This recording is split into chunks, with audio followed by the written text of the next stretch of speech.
Si te gusta la rebeldía, locura y destrucción, el Joker es para ti. Señoras y señores, bienvenidos a otro capítulo, a otro video de ¿Qué dice la ciencia? En esta ocasión voy a analizar la famosísima película que estuvo de moda hace algunos meses y sigue en tendencia relativamente. Es el Joker, el Guasón o el Bromas, como lo quieran llamar. If you know what I mean. Pues les comento que a mí me gustó mucho la película de El Joker. El actor Joaquín Phoenix es uno de mis actores favoritos, pero no les voy a mentir, me dijeron tantas veces que la película estaba tan buena que yo esperaba mucho más terror, mucho más intriga. No les voy a decir que mucho más malicia, porque pues matar es el grado máximo de malicia que existe, pero sí, efectivamente, los comentarios de terceras personas hicieron que me creara expectativas, las cuales no se cumplieron. Aún así, no cabe duda que es una de las mejores películas que he visto este 2019 y vaya que he visto varias este año. Antes de comenzar el análisis, debo de hacer un breve resumen para todos aquellos que no han visto la película o no saben, no tienen idea quién es el Joker. Dudo que alguien no sepa quién es el Joker, pero uno nunca sabe. Yo no sabía quién era el Babo hasta este año y pues para todo hay. Entonces, comenzamos. ¿Dónde están, perros? La historia se desarrolla en los años 80 más o menos, donde Arthur Fleck es un hombre que vive con su madre en una ciudad ficticia que se llama Gotham.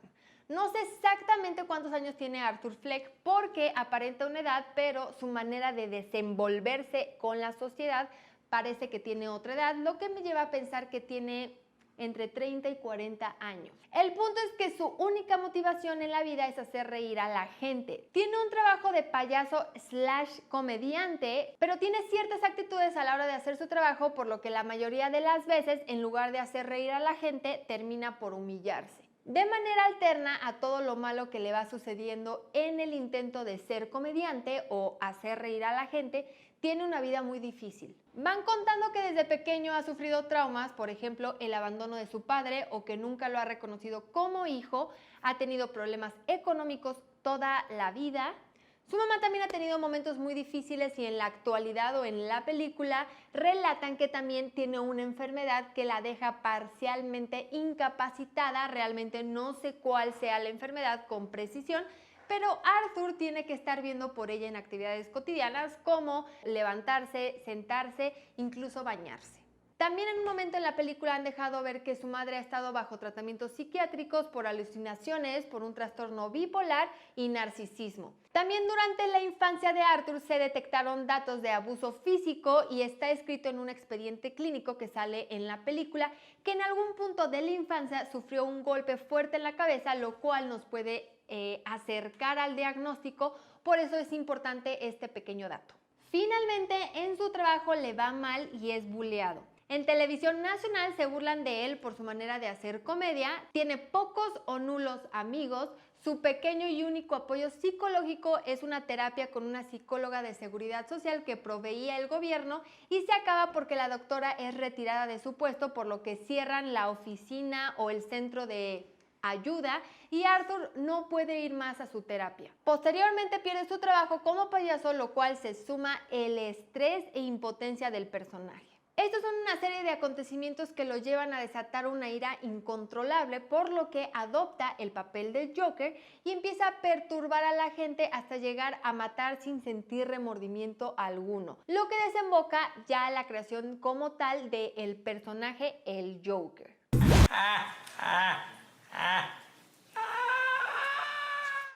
La película es muy buena y sí recomiendo extensamente que la vean para que puedan entender un poco más del entorno en el que se desenvuelve el personaje. Pues señoras y señores, después del resumen vamos a empezar ahora sí con el análisis detrás de todo esto. Investigando y leyendo sobre las patologías que puede estar presentando el Joker, destacan dos muy importantes. Voy a hacer un paréntesis porque cuando puse en redes sociales si querían que hiciera el análisis de la película, hubo varios comentarios sugiriendo o pidiendo que ojalá me limitara únicamente a hablar de lo médico y no mencionara lo psicológico, porque no soy psicóloga y que cada quien debe de quedarse en su tema. Por lo que número 1, no me importa lo que comenten. Si yo quiero hablar de lo psicológico, hablaría de lo psicológico porque es evidente y no tengo que ser médico para saber que el Joker tiene un problema psicológico y no solo psicológico, también psiquiátrico, porque asfixiar a tu mamá hasta la muerte no es algo normal. Pero no se preocupen, realmente no voy a analizar el entorno psicológico como tal, porque créanme que hay mucho que decir como médico. Entonces cierro el paréntesis y prosigo. Evidentemente, por las situaciones del entorno como el bullying, el estrés, la situación socioeconómica, el maltrato, abuso, la humillación que constantemente vive Arthur son suficientes razones para que una persona acumule ira, enojo y pierda el control de sus actos. Aún así, no son justificación y también hay ciertos detalles por los que podemos establecer que su problema no son solo psicológicos, sino que también hay un problema mental orgánico, o sea, una anomalía en el cerebro que lo está predisponiendo a tener ciertas actitudes o pensamientos que no son normales. Existen, a mi juicio, dos posibles diagnósticos para explicar qué es lo que puede tener el Joker de origen para que actúe de esa manera. Número 1, un síndrome pseudobulbar, o número 2, unas crisis epilépticas de tipo gelásticas. Y van a decir, what the fuck is that? Pues aquí les va. El primer diagnóstico, que es uno de los que más he leído en internet, es que tiene un síndrome pseudobulbar. Pero ahora sí, ¿qué es lo que dice la ciencia? Es que básicamente el síndrome pseudobulbar es una enfermedad, o mejor dicho, un conjunto de manifestaciones que aparecen en personas con afecciones o lesiones neurológicas. O sea, personas que tienen una lesión en el cerebro posterior a un daño o a un accidente cerebrovascular, o sea, a un derrame cerebral o a un infarto cerebral. O bien una lesión secundaria a un traumatismo cerebral, o sea, a un golpe. Y tiene mucho sentido porque, como les comenté, en un momento en la película sale un historial clínico donde refieren que Arthur, o sea, el Joker, tuvo durante la infancia un golpe o un traumatismo en la cabeza por abuso, lo que pudo desde niño haber dañado el cerebro y comenzar a desarrollar el síndrome. Otras causas del síndrome pseudobulbar es algunos tipos de esclerosis, como esclerosis lateral amiotrófica o la esclerosis múltiple, y enfermedades de deterioro neurológico como son la enfermedad de Alzheimer o la enfermedad de Parkinson, lo cual en este caso no aplica. Y básicamente, ¿cómo es que se manifiesta el síndrome? Es por episodios de risa o llantos repentinos, descontrolados y en momentos inapropiados o fuera de lugar. O sea, básicamente la lesión del cerebro hace que la persona ya no tenga control de las emociones o de la expresión de las emociones. En este síndrome, el llanto es el signo más frecuente de la labilidad emocional, pero pueden presentar risa en situaciones que no son graciosas, o en situaciones tristes pueden empezar con risa y después terminar con llanto, y no pasa todo el tiempo, solo son en algunos momentos. Este síndrome en ocasiones puede llegar a confundirse con depresión, pero las personas con labilidad emocional producto del síndrome no presentan ciertas características que se presentan en la depresión, como trastornos del sueño o pérdida del apetito. No obstante, y es algo que debemos de explicar, las personas que padecen el síndrome suelen presentar, aunado a la patología, depresión. Se comienzan a aislar, tienen vergüenza de ellos mismos, tienen ansiedad, y finalmente es un ciclo porque en conjunto de todo eso, si no son tratados y acompañados de una terapia, comienzan a perder la capacidad de hacer tareas diarias, y eso los lleva a ser personas poco independientes. Ahora, también se sugiere que pudiera tener un tipo de esquizofrenia, en particular la esquizofrenia paranoide, porque presenta algunas alucinaciones o distorsión de la realidad, lo cual sinceramente me voy a limitar únicamente a mencionar lo médico, porque si no podríamos seguirnos analizando el personaje por horas, y sinceramente me parece muy importante mencionar el segundo diagnóstico médico, meramente neurológico. Creo que la palabra meramente no existe, ¿o sí? Meramente. Aunque los signos y síntomas que presenta el Joker encajan muy bien en el cuadro del síndrome pseudobulbar, hay una segunda opción de diagnóstico que es una crisis epiléptica. Y más preciso, es una crisis epiléptica gelástica, que es un tipo de epilepsia que sucede por dos cosas principalmente. Primero, por una malformación del sistema nervioso central llamada amartoma hipotalámico, o sea, un tumor en el hipotálamo, que es una estructura que está en el cerebro. Y número dos, por un tumor que crece cerca del hipotálamo, como en los lóbulos frontales o en los temporales, y que ese crecimiento del tumor alcanza a rozar el hipotálamo, lo cual altera su función. Entonces, ya sea un tumor en el hipotálamo o cerca del hipotálamo, está ocasionando la epilepsia. El amartoma, que así se le llama a ese tumor, es un tumor benigno congénito, o sea, es un cúmulo de células propias del tejido en donde se encuentra, en este caso del hipotálamo. No son células malignas y están desde el nacimiento. Lo importante aquí, o el tema, es que la presencia de ese tumor hace que el cerebro se estimule de una manera diferente, provocando interferencia entre las células cerebrales, o sea, las neuronas, y eso está ocasionando la epilepsia. En este caso es la epilepsia gelástica, que se caracteriza nada más y nada menos por una risa descontrolada e involuntaria, como la que podemos ver en el Joker.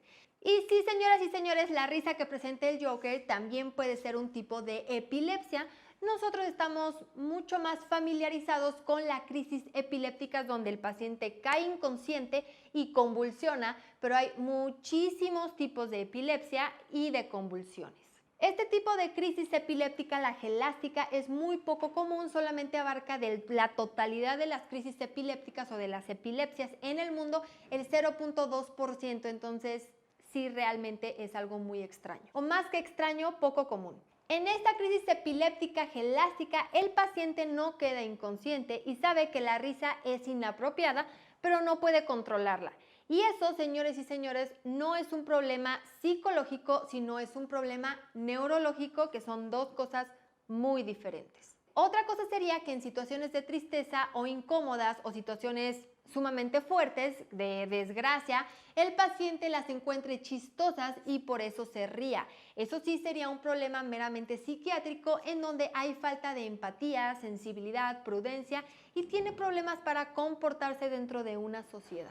Tampoco se confundan con la gente que por nervios suele reírse. Es muy diferente que por los nervios las personas tengan diferentes cambios de presión sanguínea, aumento del cortisol por el estrés, sudan, se ruborizan, tiemblan, y esos cambios en el cuerpo presentados por una situación de estrés o incómoda o de enojo o miedo puede desembocar a risa, que tampoco tiene nada que ver con un problema psicológico o psiquiátrico, simplemente es que no saben controlar su estado de estrés o su estado nervioso, pero ese es otro tema y es prácticamente que tienen que encontrar la manera de manejar su estrés.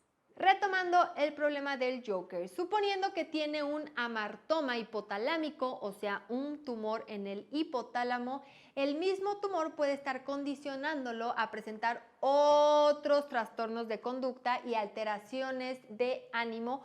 Por ejemplo, sentir ira constantemente o irritabilidad descontroladamente, que en la película lo dejan ver muy claro.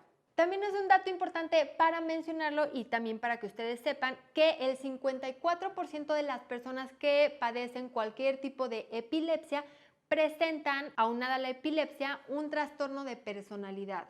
Entonces, es de esperarse que el Joker efectivamente desarrolle trastornos de conducta. Ahora, retomando los comentarios vía redes sociales que amablemente los psicólogos o cuasi psicólogos me pidieron que me limitara a no hablar de su materia, no se preocupen, yo sinceramente creo que si bien el Joker tiene varias situaciones psicológicas que se deben de tratar y atender, creo fielmente que el origen de su enfermedad es orgánico, ya sea que tiene una lesión cerebral que lo está condicionando a tener un síndrome pseudovulvar o que desde el nacimiento presentaba un amartoma hipotalámico. Es súper importante recalcar que todo esto que acabo de decir sí es el origen y es la explicación de la enfermedad de Arthur Fleck, mas no justifica sus actos y mucho menos que mate. Además, siendo muy correcta y apegada a la ley, ninguna de las situaciones, ni la lesión cerebral, ni el tumor, ni lo que ha vivido como bullying, aislamiento, abuso, son enfermedades que lo privan de estar consciente de sus actos.